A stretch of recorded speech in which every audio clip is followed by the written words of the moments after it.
চট্টগ্রামের সীতাকুণ্ড উপজেলার দুর্গম পাহাড়ি অঞ্চল জঙ্গল সলিমপুর বহু বছর ধরে এটি ছিল এক অঘোষিত নো গো জোন। স্থানীয়দের ভাষায় এখানে যেন রাষ্ট্রের ভেতরই গড়ে উঠেছিল আরেকটি ছোট স্বাধীন রাজ্য। আইন শৃঙ্খলা রক্ষাকারী বাহিনীর অনুমতি ছাড়া নয়, বরং সন্ত্রাসী গোষ্ঠীর অনুমতি ছাড়া কেউ সেখানে প্রবেশ করতে পারতেন না। পাহাড় কেটে গড়ে ওঠা হাজারো অবৈধ বসতি, সশস্ত্র পাহারা, নিজস্ব পরিচয়পত্র, লোহার গেট আর সর্বোচ্চ নজরদারির জন্য সিসিটিভি, সব মিলিয়ে এলাকাটি কার্যত একটি নিয়ন্ত্রিত অপরাধী সাম্রাজ্যে পরিণত হয়েছিল।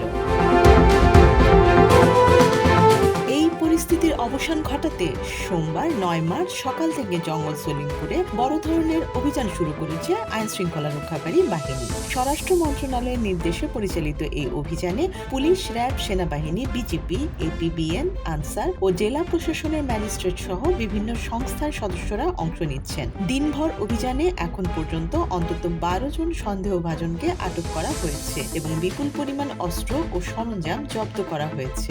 জঙ্গল সলিমপুর দীর্ঘদিন ধরে সন্ত্রাসীদের দখলে ছিল। সন্ত্রাসী ইয়াসিন মিয়া এলাকায় প্রতিটি গুরুত্বপূর্ণ সংযোগস্থলে সিসিটিভি ক্যামেরা বসিয়েছিল, যাতে আইন শৃঙ্খলা বাহিনীর গতিবিধি আগেভাগেই জানা যায়। এছাড়া সিএনজি চালিত অটোরিকশা চালক কিংবা দিনমজুরের ছদ্মবেশে থাকা তথ্যদাতারা বাহিনীর তৎপরতার খবর দ্রুত সন্ত্রাসীদের কাছে পৌঁছে দিত।